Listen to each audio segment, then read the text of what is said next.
Bueno, buenas tardes.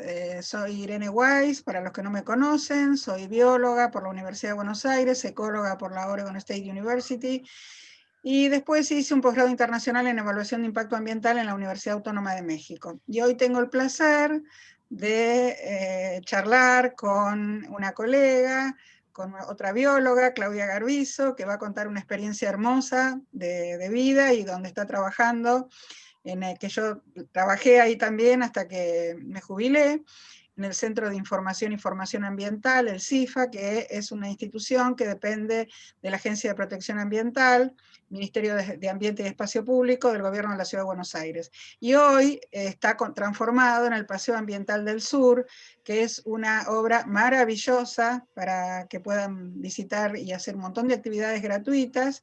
Así que quiero que Claudia, bueno, ya una vez presentada, cuente un poco de su vida y después de su trabajo. Así que adelante, Dale. Claudia, cuando quieras. Gracias, Irene. Un placer compartir este rato contigo. Bueno, sí, mi nombre es Claudia. Yo estudié biología, comencé a estudiar biología acá en Buenos Aires, en la UBA. Tuve un profesor que me marcó muchísimo, que era el profesor Daniel Goldstein. Tuve clases con él, eran espectaculares de grabarlas y desgrabarlas y no perdernos una. Y fue uno de los que hizo que me enamorara más de mi carrera, ¿no? Luego, por razones de la vida, yo vivía en Moreno, tenía que viajar hasta Ciudad Universitaria, trabajaba en caseros, bueno, era una vida bastante complicada. Me fui a Venezuela, yo nací en Venezuela y tenía mi hermano allá en Venezuela, y seguí estudiando en la Universidad de los Andes, del estado Mérida, en la ULA, y saqué mi carrera allá. En ese momento había o ecología animal, ecología vegetal, fisiologías, eh, biología molecular, y había botánica. A mí me gustaba la zoología, obviamente, además yo soy de la generación que fue marcada por Jacques Cousteau, me imagino que también, pero obviamente en el medio de los Andes era como que imposible. Y empezaron a correr por mi carrera, a medida que iba cursando materias, profesores excelentes en botánica, taxónomos, muy buenos, y me enamoré de la botánica. Entonces estudié por el área de taxonomía y sistemática, hice un trabajo de tesis muy lindo que fue la revisión de un género, el género Gomaria, para Venezuela. Y ahí dije, esto es así, trabajo de detective, ¿no? Porque es empezar a investigar desde lo más viejo hasta lo más nuevo. Me encantó.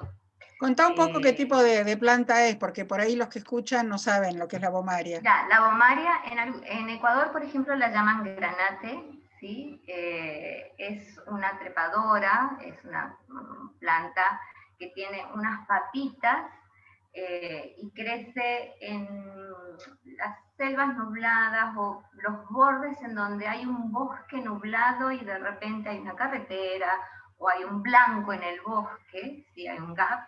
Entonces ahí empiezan a crecer, son trepadoras, polinizadas por colibríes, son espectaculares, tienen una inflorescencia que parece un paraguas, una cosa así hermosa. Hay chiquitas muy compactas y hay inflorescencias muy laxas, muy grandes, con unos colores impresionantes, y se distribuyen en Venezuela, Colombia, Perú, Ecuador y en el norte de Chile y Argentina también. Entonces yo hice la revisión del género para ver qué especies teníamos, cómo andábamos, a nivel de pregrado obviamente, en Venezuela. Entonces viajé a los herbarios, revisé muestras de herbarios, que el herbario es donde guardamos las muestras secas viejas, ¿no? Y las nuevas también, pero es un registro de muestras secas. El jardín botánico es la colección de plantas vivas y el herbario es la colección de plantas secas. y empecé a viajar por los herbarios de todo el país. Y ya cuando estaba a punto de graduarme, tuve la oportunidad de ir a Alemania a hacer unos cursos y unos estudios. Y nada, estando allá, fui a los herbarios, el herbario de Bonn, el herbario del Instituto Botánico de Hamburgo. Y ahí, bueno, ya mucho más me entusiasmaba porque además te abre camino, ¿no? Te hace conocer mundo, te hace conocer un montón de cosas. Estuve también en el Jardín Botánico de Kew, espectacular el herbario, entonces uno empieza a entender un poco esa locura y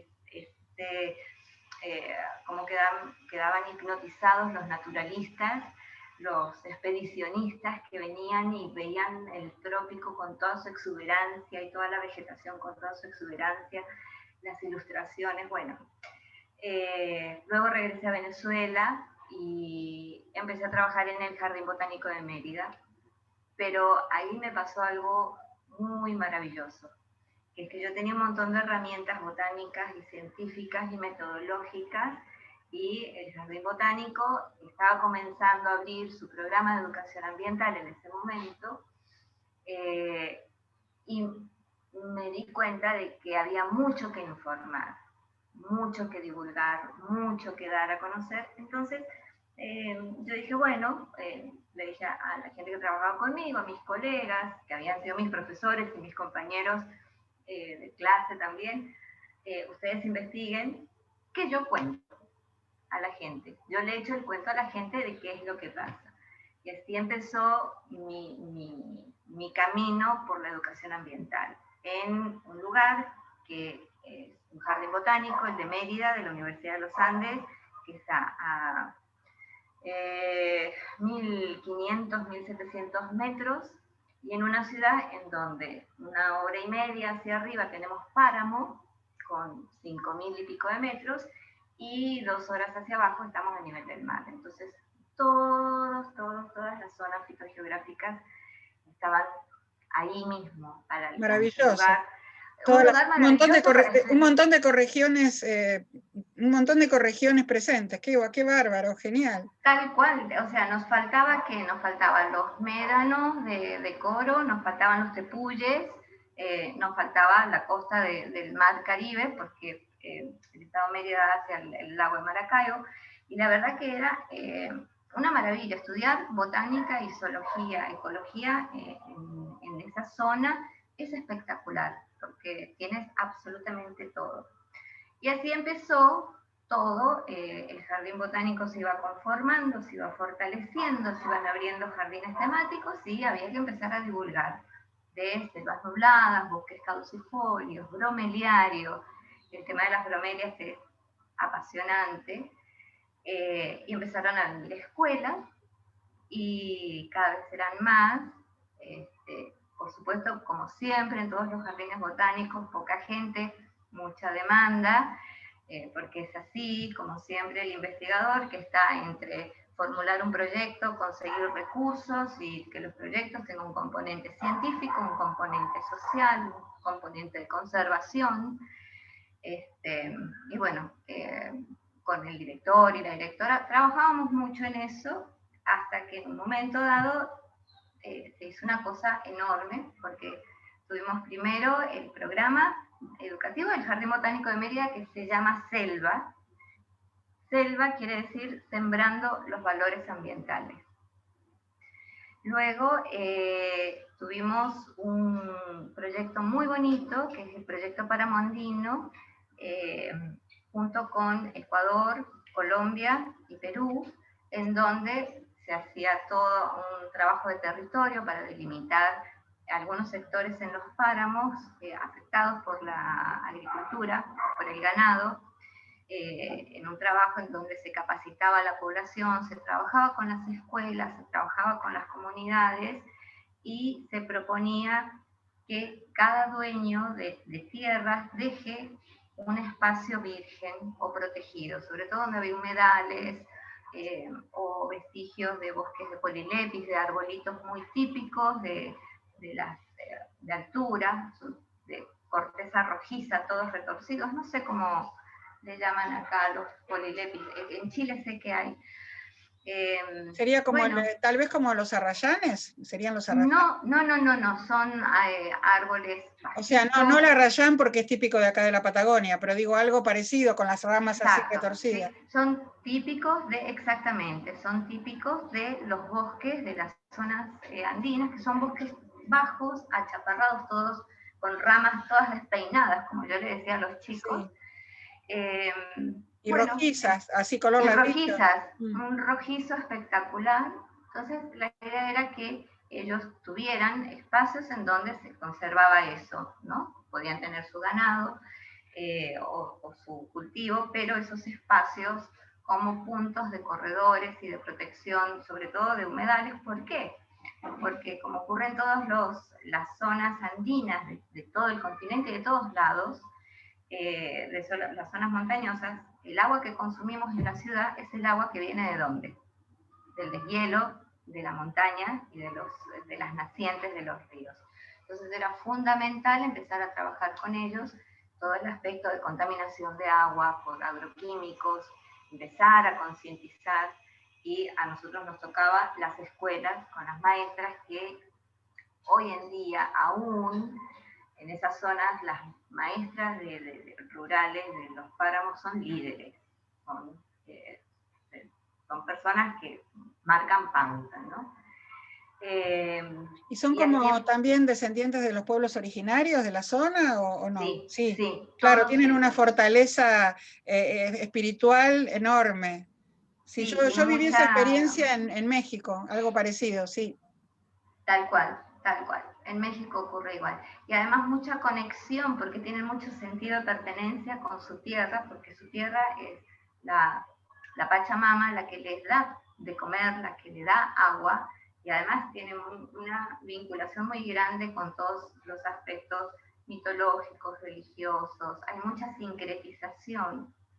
Y en Mérida en particular es muy hermoso eso, porque digamos que en la zona andina todos los afrodescendientes, o sea, todos los esclavos que llegaron, tuvieron que quedarse en la parte baja de Mérida, porque en la parte alta se enfermaban. Y fue una sincretización muy, muy interesante en donde, bueno, había una mezcla de deidades que estaban relacionados con las lagunas de los páramos, pero también con las lagunas de zonas bajas, ¿sí? Muy, muy lindo. La verdad que todo ese contexto biocultural es súper interesante. El uso de las plantas para todos esos rituales también es muy interesante. Entonces, con este proyecto empezamos a ver que el páramo estaba bien, tuvimos demanda, y demanda de la zona baja de la ciudad, que es zona donde hay plantación de café y plátano, no la banana, sino el plátano, sí, que se compra crudo y se hace frito o hervido, que es muy típico de la zona caribeña en Colombia, sí, tal sí. cual, tal cual. Y entonces empezamos como que a juntar, y en algún momento hacíamos que los chicos de esa zona baja fueran hacia el páramo, porque no conocían, muchos no salen de su zona, y los del páramo bajaran hacia las zonas baja de la ciudad, del estado, y después estaban los de la ciudad. Entonces al final terminamos mezclando todo, y justo, además de Proyecto Páramo y de Selva, pudimos estar con el programa de educación ambiental del Jardín Botánico Fairchild en Miami, y lo llamamos el Reto Fairchild. ¿Y qué edad tenían los chicos, más o menos de qué edades? O sea, que todas las edades, desde los ah, chiquititos hasta los de bachillerato. Y con este programa, con el Fairchild, ¿qué fue lo que logramos hacer? El programa te establecía actividades educativas para todo el año, en donde se bajaban las pautas para trabajar durante todo el año. Por ejemplo, este año trabajamos del agua, o este año trabajamos la biodiversidad.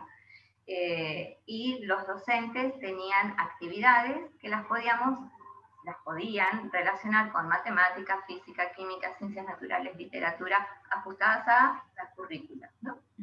Y al final del año escolar presentaban todos sus trabajos. Entonces, por ejemplo, una escuela presentó todo un desfile de modas hecho con papel reciclado, con latas, vestidos hechos con latas de refrescos, de cerveza, carteras, sombreros, obras de teatro, música, reggaetón ambientalista, todo el año trabajando en eso, había un jurado, artesanía, pintura, se pintaba mucho con chimó.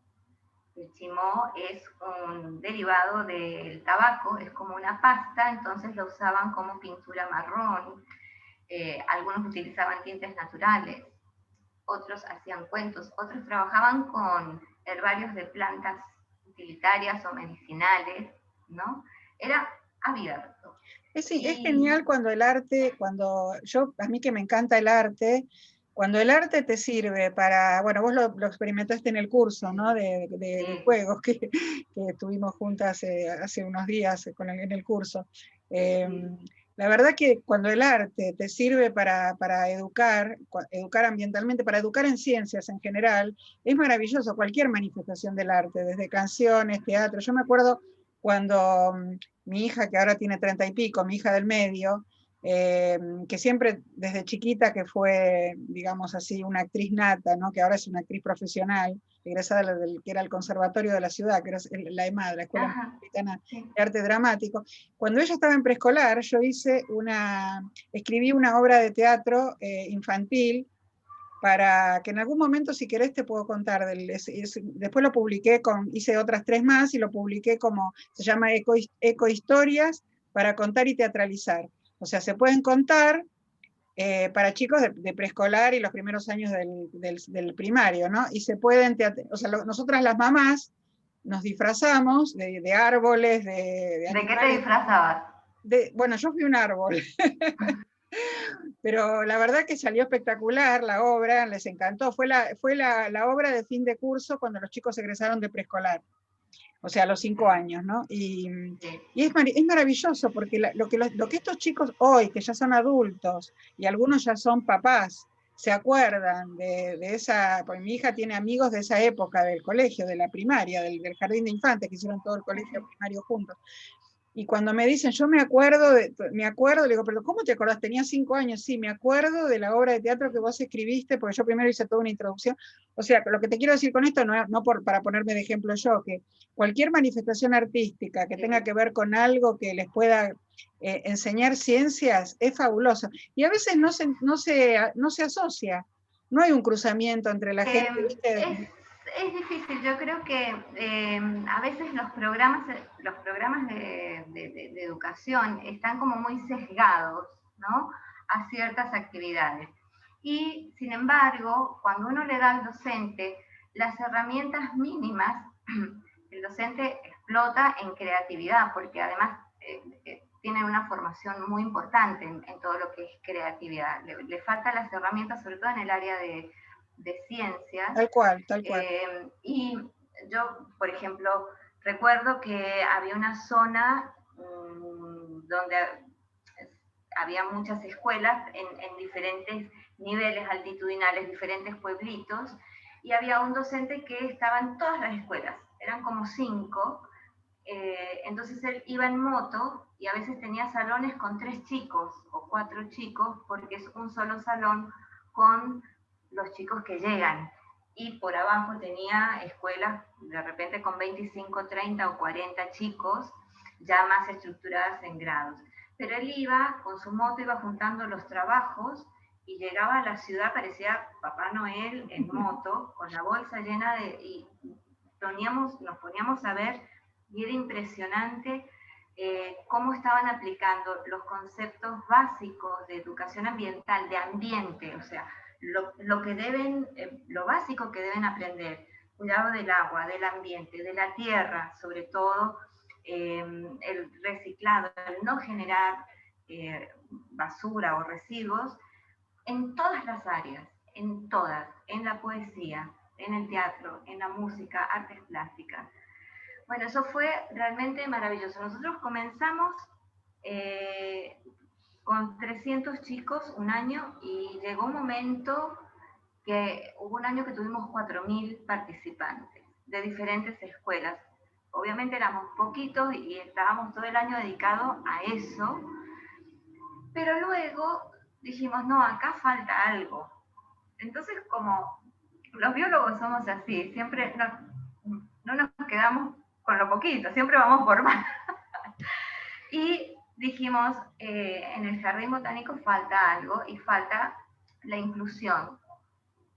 Había personas que iban al jardín, por ejemplo, que no podían ver y les faltaba un apoyo. Entonces, con el programa de pequeñas donaciones del PNUD, hicimos el proyecto Educación Ambiental Sin Barreras, en donde trabajamos con una población piloto de personas del CAIDB, que es el Centro de Asistencia al Deficiente Visual, en donde ahí tienes una población muy amplia. Está el que no ve desde nacimiento hasta el que no ve por un accidente o por un glaucoma, o el que perdió la vista por un accidente en moto, que eso es lo más, lamentablemente es lo más común, ¿no? Los accidentes en moto.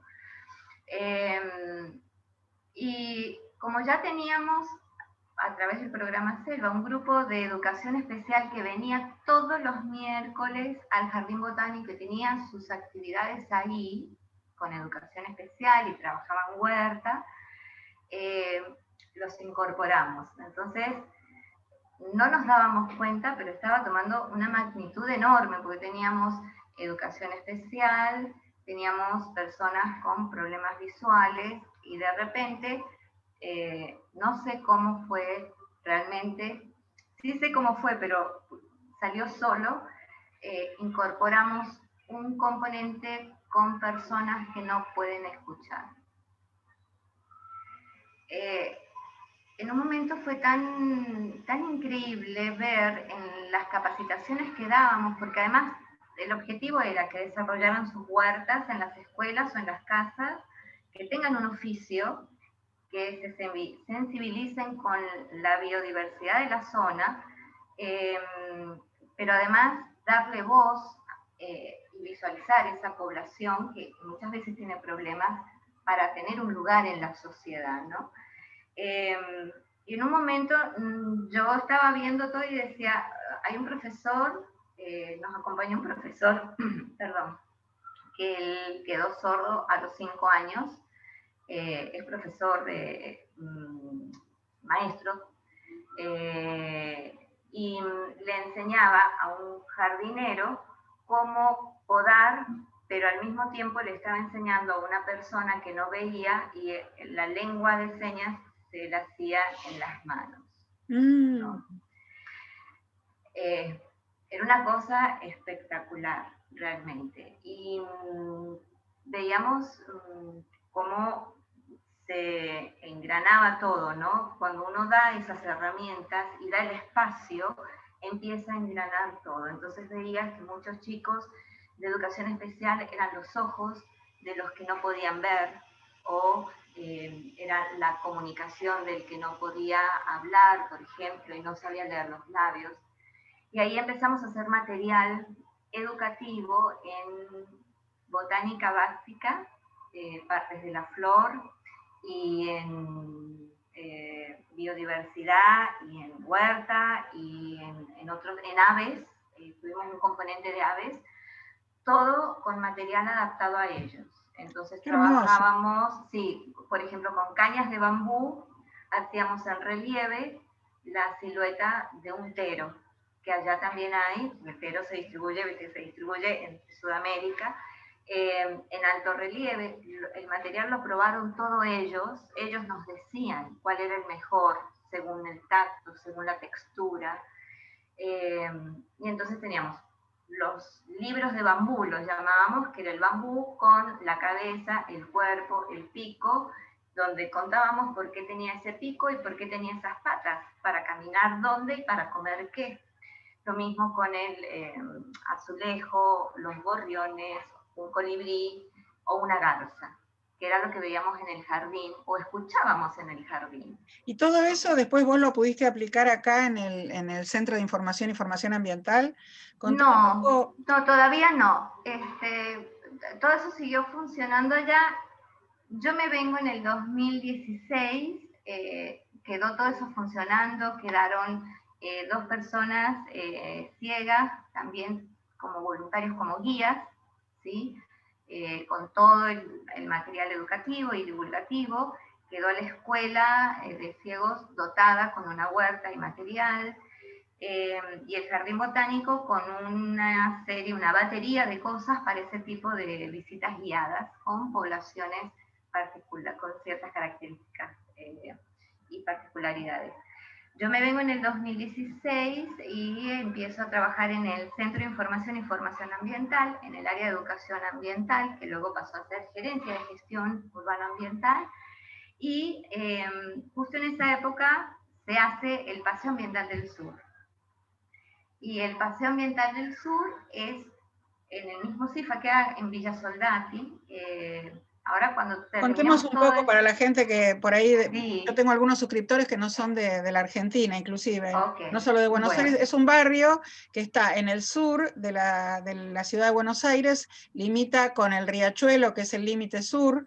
El Riachuelo es, de la cuenca Matanza-Riachuelo, es un río, un arroyo urbano muy contaminado que desemboca en el estuario del Plata y que limita con el área metropolitana sur de Buenos Aires. Entonces era una zona realmente que yo me acuerdo cuando yo era niña que era horrible. O sea, ahora está hermoso el sur, y el Paseo Ambiental del Sur lo hizo todavía más hermoso, porque tiene una cantidad de actividades. Yo cuando trabajaba, en este momento estamos en pandemia, pero yo me acuerdo que, por ejemplo, los cursos de hidroponía, de huerta que se hacían de forma totalmente gratuita, donde venía la gente de la comunidad los sábados y los domingos a hacer los cursos. Tal cual.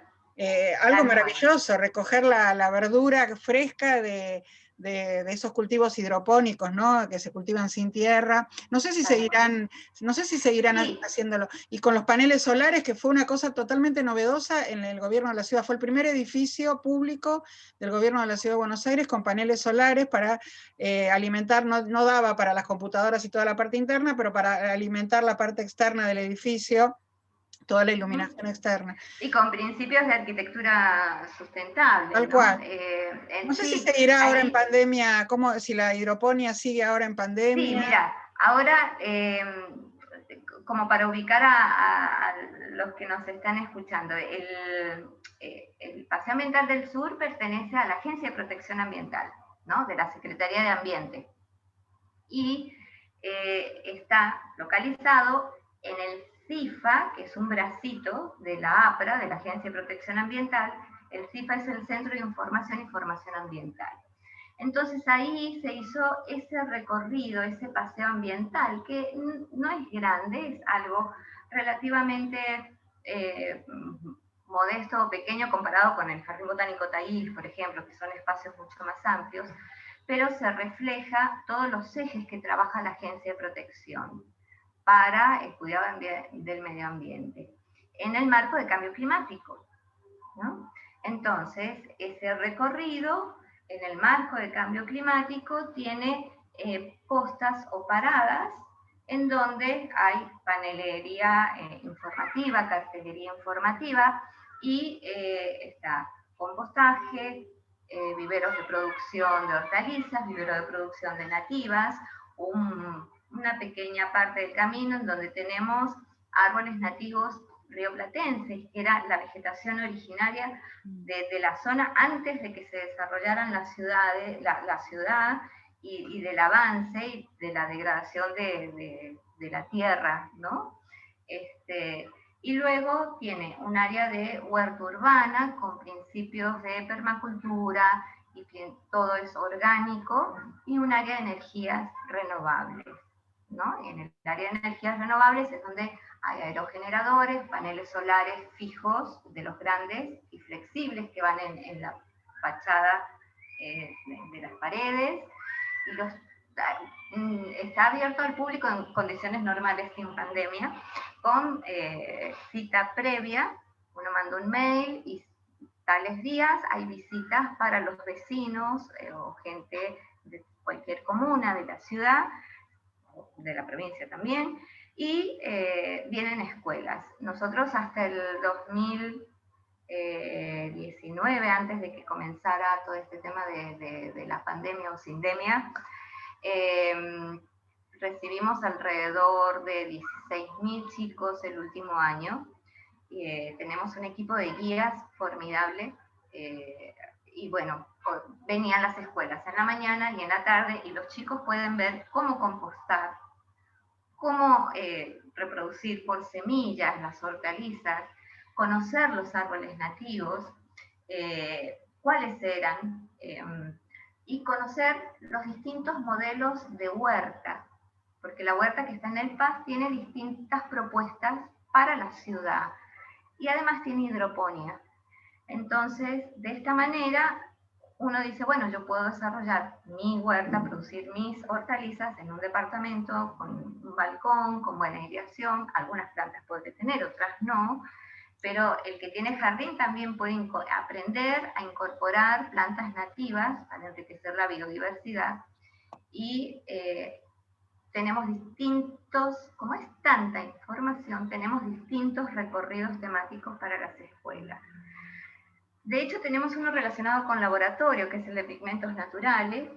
Entonces, ¿qué hacemos? Agarramos, después de que recorren la huerta, que conocen el ciclo de vida de la planta, que se vinculan con la importancia de los beneficios del compost, como una enmienda orgánica. ¿Qué hacemos? Agarramos hojas, flores, y con alcohol extraemos los pigmentos, y en una tiza empiezan a separarse. Eso es replicable en la escuela.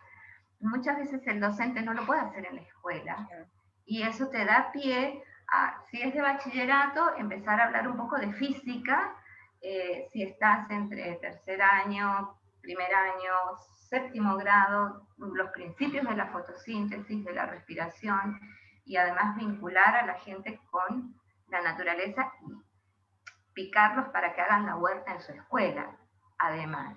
Y todo esto te ayuda a también aprender a manejar un poco el control biológico de plagas, porque es importante las nativas, es importante las aromáticas, y los chicos empiezan a entender que, bueno, que eso de los agroquímicos no está bueno, que tenemos que consumir menos empaques de plástico, porque hay que separar, bueno, todo lo relacionado a esas tres áreas grandes: agricultura urbana, energías renovables y biodiversidad en el marco del cambio climático.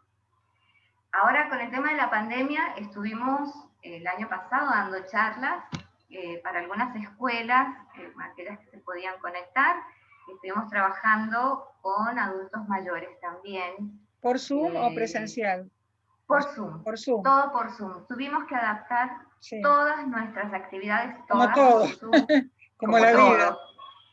Pero estuvo buenísimo, porque entonces decíamos, bueno, ¿qué plantas de interior nativas podemos tener? ¿Y por qué es eso? ¿Por qué es importante tener las nativas?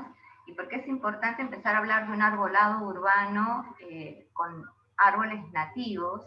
¿Hay algún video así de recorrida virtual o no hicieron nada de eso todavía? Mira, estamos todo en preparación con lo que es virtual, de recorridos virtuales. Estaría bueno, porque la verdad que es tan hermoso el Paseo Ambiental del Sur, que por lo menos que lo vean virtualmente, ¿viste? Porque yo me acuerdo en el laboratorio nosotros habíamos hecho algunos videos de visita virtual, por otra razón, no había pandemia, pero como el laboratorio tiene áreas restringidas por temas de bioseguridad, y de que se pueden, cuando va a una escuela, a veces se pueden quemar con algún ácido o alguna cosa, ¿no? O sea, por un tema de responsabilidad civil también. Entonces, en algunas cosas, digamos, los hacíamos pasar al laboratorio hasta cierto punto, en algunos lugares, ¿no? Voy a aclarar que, bueno, yo tuve un periodo que fui gerente del laboratorio, justamente del Centro de Información y Formación Ambiental, donde está Claudia, hasta que después, bueno, me jubilé, pero nosotros en ese momento dejábamos pasar a los visitantes hasta cierto punto, y no,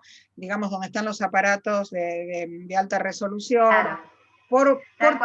para que no se, a ver, por un tema también que ahí hay control de temperatura, control Es un tema de se seguridad. trabaja con guantes, claro, y menos todavía donde se hace cultivo de bacterias anaeróbicas, por ejemplo, del tétano, a veces uno encuentra en las muestreos de arroyos contaminados, bacterias anaeróbicas que producen enfermedades como el tétano, como el botulismo.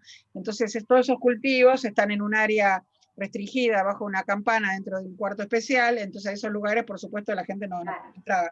Pero No. sí les mostrábamos con video, esa parte se mostraba con video. Entonces pensé que tal vez estaría bueno, si ojalá pudieran hacer un recorrido virtual. Entiendo que Sí, en tuvimos que eso adaptarnos, estamos. tuvimos que adaptarnos rápido, pero A bueno. todo, sí, en eso estamos produciendo, pues, claro, todo nos agarró a todos muy fuera de base, entonces, primero que teníamos esta población de adultos mayores que teníamos que contener, que teníamos también que atender, y qué mejor que a través de las plantas y la jardinería, además la gente estaba mucho en casa, y era un ejercicio muy importante, por ejemplo, trabajar con aromáticas, con todo este tema del barbijo, de que la gente se sentía ahogada. Bueno, estamos en casa, vamos a oler las aromáticas, vamos a trabajar los sentidos, ¿no?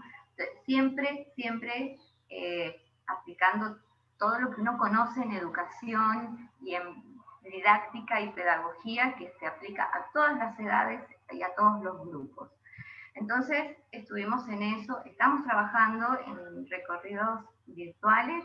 El Paseo Ambiental del Sur, los guías pertenecen a DGPOLEA, que es la Dirección General de Políticas Ambientales, y la verdad que estamos abocados a eso. Hoy, por ejemplo, ahora estamos recibiendo escuelas de verano, y los chicos hacen un recorrido, imagínate, después de tanto tiempo de no salir, encontrarse con sus compañeros, con todo un protocolo. Claro, porque ahí pueden ir presencialmente porque es al aire libre. Aclaremos que es todo al aire libre, salvo el laboratorio que yo mencioné, todo lo demás es al aire libre. Entonces, con distancia y al aire libre pueden hacer tranquilamente las visitas, está buenísimo. Tal cual, grupos muy reducidos, claro. Esos grupos reducidos a su vez en burbujas, ¿sí? Y cada burbuja con un guía, y recorridos que van cruzados para no ir todos juntos. Entonces, todo es al aire libre. Nosotros le hacemos una demostración en condiciones normales, ellos después de los recorridos hacen un taller de siembra, taller de propagación, y se llevan las plantitas a su escuela.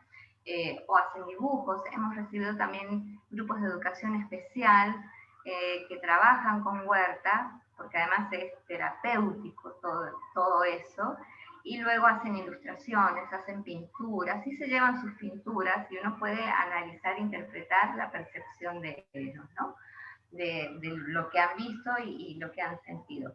Ahora no, ahora nosotros le hacemos la demostración, estamos recibiendo grupos chiquitos de escuelas de verano, por enero solamente. Vamos a ver cómo continúa esto, porque va cambiando semana a semana, todo al aire libre, ¿sí? Y en condiciones normales podemos entrar a los invernaderos, los viveros de propagación de hortalizas o de nativas, para que ellos vean cómo funciona un vivero, además, y eso es importante. Ahora no, ahora lo ven desde afuera, además hace mucho calor, no se puede entrar. Y hay un vivero pedagógico, que es donde hacemos esos talleres, charlas, seminarios al final de los recorridos. Y en verano, los cursos de hidroponía, los cursos de huerta, los cursos de plantas aromáticas, de repelentes naturales, también se hacen o en un salón cerrado o en el vivero pedagógico, ¿no? Y además de eso, los miércoles, que funcionaría el voluntariado en época de no pandemia, todo lo que se cosecha se lleva a comedores. Realmente se está trabajando mucho, es un gusto, es un placer estar ahí, porque enseguida ves la cara de los chicos cuando ven que de una flor de zucchini o calabacín está saliendo el calabacín. Entonces ahí van aprendiendo y van entendiendo que las hortalizas no salen de un cajón de madera. ¿Okay? Y se trabaja mucho sobre eso, se sensibiliza mucho sobre la fauna. Además tenemos, como el lugar está muy bien recuperado, alrededor hay un parque grande que se llama el Indoamericano, que tiene muchos árboles nativos. Hay una gran cantidad de aves urbanas y muchas. Hay unos cuantos ceibos, yo me acuerdo de los ceibos, era lo que más me gustaba. Tengo unas fotos hermosas de la época que yo trabajaba ahí, sí, con los ceibos. Y además, mira, ahora en el Paseo Ambiental del Sur también hicieron, corregime si me equivoco, porque yo no lo alcancé a ver eso, ¿hicieron un humedal también, puede ser? Sí, justo te iba a contar eso, por el tema de las aves. Porque me pareció haberlo visto en una foto aérea que me mandaron hace poco, me mandó gente del Ministerio de Ambiente. Sí. Como hay tantos árboles nativos, están los ceibos, jacarandá, aguaribay, feijoa, hay muchos por la zona, y dentro del Paz también, el molle, el cinacina, pata de vaca, casco de vaca. Se hizo un humedal artificial, en donde están creciendo las plantas que crecerían en los humedales que están cerca del delta, porque eso también formaba parte de la vegetación originaria de nuestro sector, de nuestra zona, en donde convergen especies de 3 ecorregiones, ¿no? La ecorregión Pampa, Delta Islas del Paraná y se me fue la última. La Pampa, Delta Islas del Paraná. Básicamente son esas dos, porque es lo mismo que en la Reserva Ecológica Costanera Sur, que están esas dos nada más. Exactamente. No sé si hay una tercera, no estoy segura. Sí, se me acaba de borrar, viste esas cosas que se te borran. Después pero viene. bueno, no importa. No te preocupes. Sí, después viene. A mí me tocó hacer esa experiencia cuando hice el libro de la Reserva Ecológica, cuando se cumplieron los 25 años de la Reserva Ecológica Costanera Sur, que yo en ese momento todavía no estaba en el laboratorio, estaba en la Agencia de Protección Ambiental. Vos estabas en Venezuela en esa época. Sí, yo en el 2011, la agencia, bueno, se creó hace muchos años, estoy desde el principio de la creación de la agencia, y al principio, cuando Javier Corcuera era presidente, hicimos un libro sobre la reserva ecológica, que era, bueno, Macri era jefe de gobierno, y Santilli, que es el actual vicejefe de gobierno, era ministro de Ambiente y Espacio Público de la ciudad, y se hizo un libro que integrara ciencias naturales, sociales, tecnología, formación ética y ciudadana. Yo tuve que recoger un trabajo que me llevó 2 años, 2 años me llevó a hacer lo que Javier me dijo, la agencia lo va a publicar, porque en ese momento la reserva no tenía recursos, pero Corcuera consiguió a través de APRA, y quedó precioso, y está colgado en la página web del gobierno de la ciudad, que aprovecho para comentarle a toda la gente que vea el video, que si alguno lo quiere, me lo pide, me manda un mail, me manda un mensaje ahí mismo en la página donde voy a subir esto ahora a YouTube, y lo puedo compartir. Se llama, inclusive lo pueden buscar en internet si ponen, el título es La Reserva Ecológica Costanera Sur, Patrimonio Natural y Cultural de la Ciudad, se llama, ¿no? Referido a la Ciudad de Buenos Aires, donde también está todos los alrededores, viste que están todas las obras monumentales y Tal cual. Sí.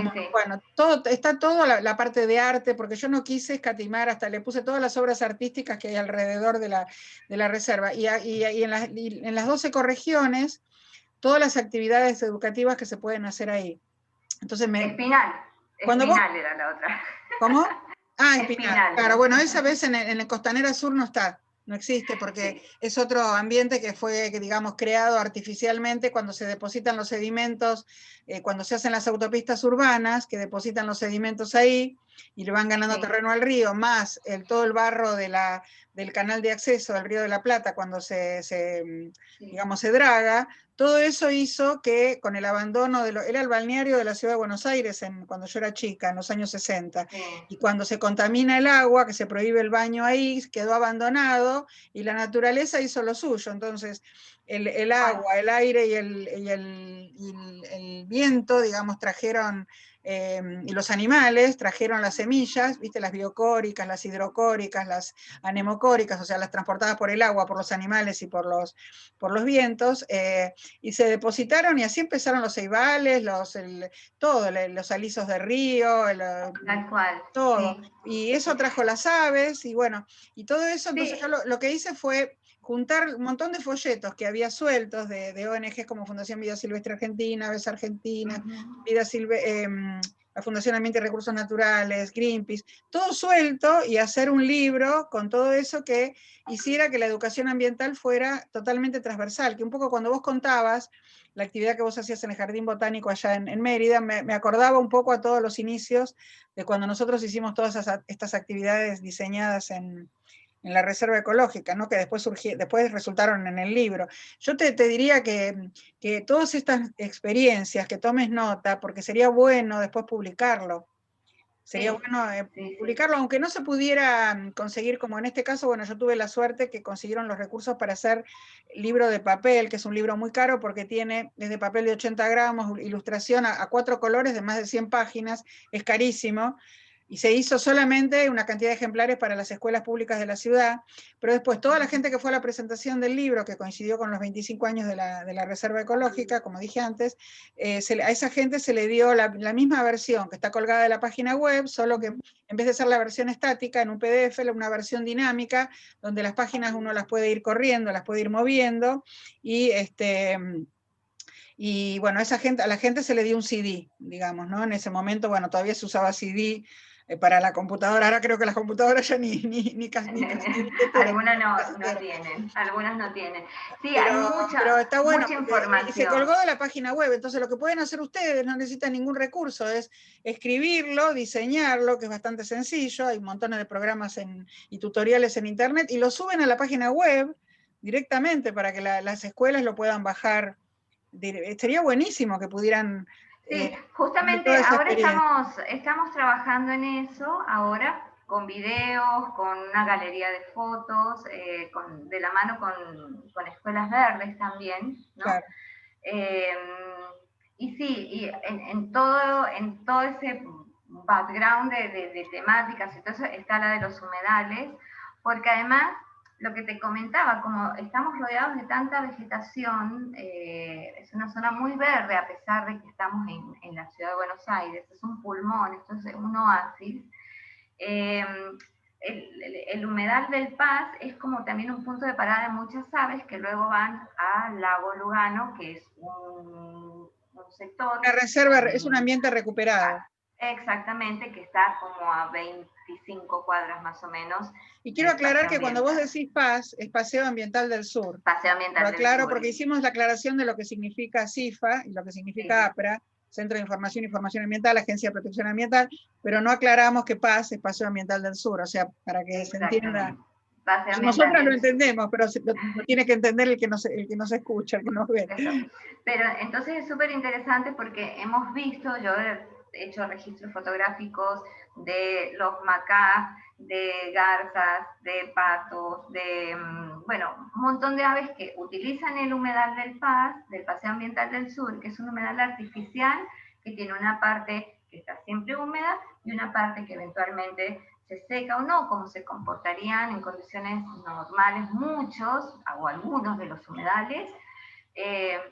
Y además podemos ver toda la biodiversidad y lo importante que son las libélulas, la presencia o no de anfibios, y eso te da pie para poder explicar en todas las edades, a todos los niveles, por qué es importante conservar la vegetación nativa o autóctona y los humedales, ¿sí? Por el tema de un control hídrico en el suelo, calidad de aire, captadores de CO2, hasta lo artesanal, con las tifas y las plantas que se utilizan para la cestería. O sea, tratamos de vincular absolutamente todo.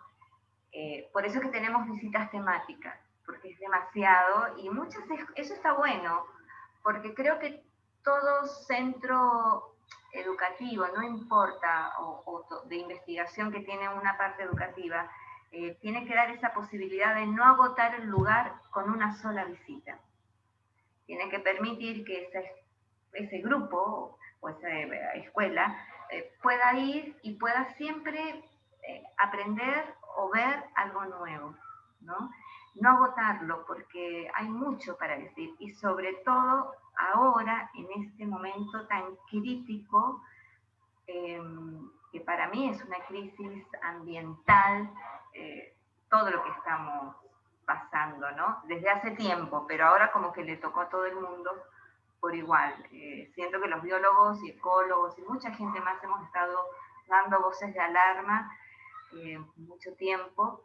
Y bueno, estos lugares como el Paseo Ambiental del Sur, como todas las instituciones que trabajan con ambiente, los jardines botánicos son fundamentales en esto también, dan no solo alertas, sino que marcan pautas de cómo debe ser esos cambios de hábito a través de la ciudad, de la gente, a través de la educación ambiental, ¿no?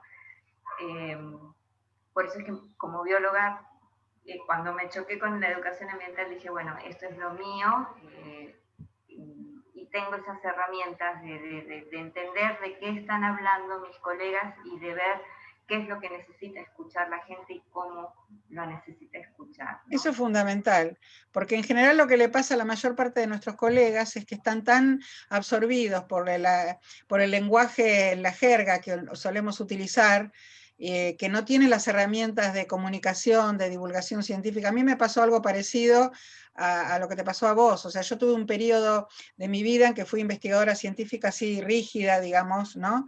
Fui becaria y después investigadora del CONICET. Y en determinado momento, bueno, cuando Cavallo mandó a lavar los platos a los científicos, a mí la verdad que me costaba más el sueldo de la niñera de mis hijos que lo que me pagaban a mí. Entonces, un poco, bueno, de alguna manera desistí, pero después de un tiempo, cuando se crea la Agencia de Protección Ambiental, dije, el desafío de la gestión es interesante, y yo igual, de todas maneras, había hecho, porque también para hablar a veces con los funcionarios que no tienen una formación necesaria y suficiente en ciencias ambientales en general. Fíjate, por ejemplo, bueno, Diego Santilli, un amor de persona, pero es contador. Entonces, al principio, cuando era ministro, él mismo decía, yo estoy aprendiendo, ¿no? a conocer las ciencias ambientales. Entonces, yo me acuerdo de que me sirvió muchísimo el curso que hice de divulgación científica en lo que era la Fundación Campomar, ahora el Instituto Leluar, porque vivía Leluar en esa época, todavía no tenía el nombre de él. Y la verdad es que me sirvió un montón aprender herramientas de comunicación que manejan los periodistas. Y a su vez en ese mismo curso había periodistas que querían aprender sobre las ciencias en general, ¿no? Sobre todo las ciencias naturales y las ciencias duras. Entonces hicimos fue como una simbiosis, porque digamos, nosotros aprendimos de ellos y ellos aprendieron de nosotros. Y hubo profesores muy buenos de la agencia Time Life, que ahora no existe más, y yo me acuerdo de que a mí eso me abrió un panorama tan enorme, que me ayudó mucho a escribir los libros que yo hice para las maestras, ¿no? De distintos niveles, para los chicos, como algo novedoso, porque bueno, vos sos mucho más joven que yo, y te estoy hablando yo empecé con esto hace casi 40 años, cuando acá a nadie se le ocurría hacer educación ambiental, y hablar de ecología era medio una mala palabra, ¿viste? Ecología, ¿eso qué es? Bueno, entonces ahora, bueno, todo el mundo, por suerte, todas las carreras tienen de alguna manera algún tipo de formación ambiental, aunque sea en posgrado, y eso está muy bueno. Hay carreras que antes no existían, la licenciatura en ciencias ambientales, la ingeniería ambiental. Yo siempre les digo a mis alumnos de ingeniería ambiental que si hubiera existido esa carrera cuando yo tuve que elegir la carrera universitaria, con seguridad hubiera sido ingeniera ambiental y no bióloga.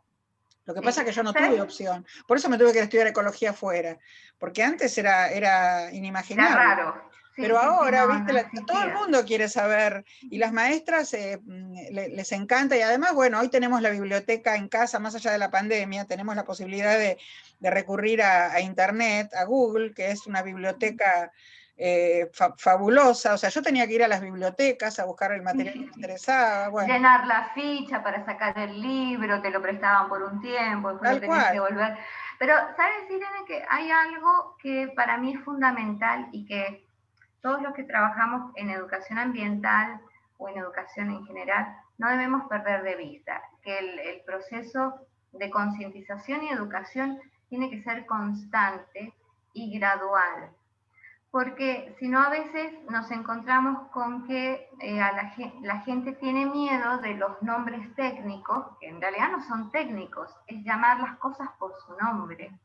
Por ejemplo, hablamos de dengue, y el dengue sabemos que lo produce un mosquito, que es el Aedes aegypti. Como se ha hecho una campaña muy importante sobre dengue en todos los países, ese nombre ya no parece tan raro y nos es familiar, pero eso ocurre en todo. Entonces, uno de los retos que yo a veces tengo es hacer que la gente pierda ese temor, que no es un nombre técnico, es como las cosas se llaman. Y así como hay nombres raros de algunos cuentos infantiles, el Rumpelstiltskin, de algún cuento de duendes y de hadas de hace años atrás, bueno, en las ciencias y en la educación ambiental también hay nombres un poquito complejos y el reto para mí muchas veces es que la gente entienda que no es técnico, es cómo se llama, es así. Técnico puede ser el proceso, complicado, y ahí es donde uno ve cómo lo va mediando, pero las cosas tienen su nombre y se llaman así, son como son. Para eso es necesario que haya continuidad y que sea escalonado todo el proceso de aprendizaje. Y es importante mantener los programas, no cortarlos, ¿no?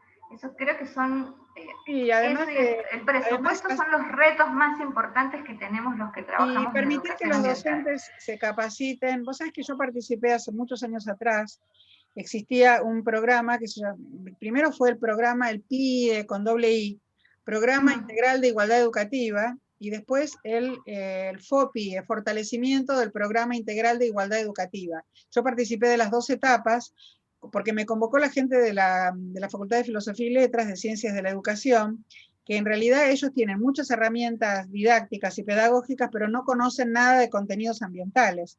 Entonces yo tenía una compañera pedagógica con la que capacitábamos a los equipos de conducción de las escuelas, que son la directora o el director, el vicedirector o vicedirectora, y exsecretario o secretaria, que a su vez ellos después bajaban los contenidos a los maestros. Entonces íbamos a las escuelas de todo el área metropolitana de Buenos Aires. Fue muy interesante ese programa, porque nos permitió ir incluso a zonas con barrios muy vulnerables, donde los maestros realmente tenían ganas de capacitarse para poder transmitir eso a los chicos. Fue una de las mejores experiencias de mi vida a nivel de enseñanza educativa, digamos, ¿no? O sea, era como un terciario, porque en realidad eran maestros ya formados. Es ser formador de formadores, se llamaba así, ¿no? Tal cual. Profesor de profesores, sí. Porque viste que los maestros ahora son profesores de enseñanza primaria o media o inicial en los de jardín. Bueno, entonces, estoy mirando a veces para abajo porque no sé si se ve en el Zoom, pero me olvidé de cerrar el WhatsApp web y me entran mensajes, creo que no se ven, ¿no? Me entran mensajes. No se ven, tranquilo. Por eso a veces cambio la vista del lugar porque me entra el banner del mensaje y lo quiero bloquear. Tendría que haberlo cerrado. A veces me olvido, tenía que haberlo cerrado del WhatsApp web y me olvidé. Bueno, pero como esto es algo que es una conversación desestructurada, como siempre digo, es una charla espontánea entre colegas o entre dos personas para que otros puedan escuchar, todo es posible. Así que mientras todo sea, digamos, así educado, lo que pueda pasar, puede pasar. Desde que se corte la luz, se corte internet, puede pasar cualquier cosa. Lo que pasa normalmente. Ya en pandemia estamos acostumbrados a que pase todo esto. Ya nos acostumbramos, sí. Mientras dábamos los talleres nos pasó muchas veces que se nos iba internet o se nos iba el audio. Mira, parece mentira, pero hace casi una hora que estamos charlando. Yo no tengo ningún apuro, pero me gustaría que hicieras así un resumen, digamos, para terminar, para no hacerlo muy largo, para que nos puedan escuchar, porque si no, viste, cuando los videos son muy, muy largos, a veces la gente no dice, un video de 2 horas, o me pasó, decir, hace videos más cortos. Bueno, no tengo apuro, o sea, extendete el tiempo que necesites, pero contá un poco así cuál es tu conclusión, digamos, de qué te parece que o sea, en qué ganaron herramientas con todo esto de la pandemia. Obviamente que hay cosas que no se pudieron hacer, pero ¿cuáles son los desafíos que esperás? Porque este año va a ser duro. Yo te digo, estoy en contacto con colegas permanentemente de investigación que están con el tema virus, y la cosa viene muy complicada hasta que realmente no podamos estar vacunados todos, y eso no va a ser hasta casi los finales Fin de año, de posiblemente. este año. Sí, va a ser un año duro, no sé si no más duro que el año pasado. Entonces, ¿cuáles son digamos, los desafíos que tienen para este año en materia de educación ambiental en el Paseo Ambiental del Sur? ¿Qué cosas te gustaría que se hicieran que por ahí alguien Mira, fue, bueno, dicen, a ver, yo puedo colaborar en esto, o soy un diseñador que puedo ayudar en tal cosa, no sé, lo que vos quieras, el espacio es tuyo. nosotros, la verdad que desafíos seguimos teniendo todos los mismos desafíos, que es tratar de terminar de amigarnos con la tecnología, ¿no? Cada grupo de población, ya sea escolar, ya sea público en general, ya sea adultos mayores, tiene sus problemitas, ¿no? Muy particulares, o no tienen, o no quieren, o les resulta aburrido, o necesitan ese contacto, ¿no? Sobre todo para los chicos. Primero terminar de amigarnos con la tecnología, porque es algo que llegó y creo que ya se queda, ¿no? Para mucha gente que no puede movilizarse bien o que le queda lejos un lugar, esto ha sido una solución, porque nos lo Absolutamente, han sí. dicho, ¿no? Para aquellos que están solos o aquellos que quieren actualizarse en temas. Entonces hay que terminar de amigarse con la tecnología, terminar de asimilarla y aceptarla. Eso es un reto que tenemos. El otro reto que creo que tenemos es ver cómo podemos seguir abordando las temáticas que siguen siendo importantes sin perder las otras que también son importantes. En ambiente hay un todo y todas las aristas son importantes, no hay una, o sea, no es importante solo separar la basura, es importante todo, es importante que uses bien la luz, que separes la basura, que no compres tantos plásticos, o sea, todo es importante. Entonces, es un reto realmente mantener esas concientizaciones, capacitaciones, charlas y talleres, manteniendo la misma población cautiva y además agregando otras más, eh, porque las personas al final te van exigiendo más información más actualizada. Entonces tenemos que adaptar todo eso a un Zoom, ¿no? Eh, Así que bueno, y por el otro lado tenemos que, a mí me gustaría incorporar otras temáticas o profundizarlas, tener gente que nos acompañe en todo lo que es la concientización, las charlas. El año pasado había muchas preguntas sobre incendios, sobre humedales. Fue un año con muchos problemas, no solo acá en Argentina, sino en la región también, en otras partes del planeta. Eso la gente lo está viendo, lo está notando. Y hay una gran población que se está preocupando y tiene muchas preguntas. Entonces, nuestro reto... Ay, no sé qué pasó, te me quedaste congelada. Hablando de internet. A ver si te quedaste sin internet, Claudia. ¿Me escuchás? Uy, qué pena. ¿Qué pasó? Bueno, no sé, te quedaste sin internet, parece. Bueno, lamentablemente no sé, fue un final inesperado, pero la verdad que fue un placer charlar con Claudia. No sé si me estás escuchando, Claudia, porque te me quedaste totalmente congelada, a lo mejor te quedaste sin internet, pero bueno, voy a terminar un poco el video. Y sí, se fue Claudia, evidentemente se quedó sin internet. Bueno, quiero terminar diciéndoles que fue un placer charlar con Claudia, después ella va a ver este final cuando lo suba a la página web, así que esta es una de las primeras charlas que tengo así con colegas, aprovechando este verano, este mes de enero, que no hay clases en la universidad, por lo menos acá en Buenos Aires. Sí tengo otras clases, pero de otro tipo, en una universidad extranjera, y además unos cursos que estoy dando sobre juegos aplicados a la educación ambiental, que justamente de eso estuvimos hablando con Claudia, que lo hizo conmigo. Así que tengo mucho tiempo, así que estas charlas tienen esa intención de poder de alguna manera abordar distintos puntos que tienen que ver con las ciencias ambientales, para que cualquier persona que vea los videos, ya sea estudiantes universitarios que bueno, tengan que elegir una especialización, o chicos de secundario que tengan que elegir una carrera universitaria, bueno, sepan un poco qué hacemos nosotros los biólogos, ecólogos, o en el caso de Claudia, los que se dedican a la educación ambiental. Yo me despido, les mando un beso, y será hasta el próximo video. Chao.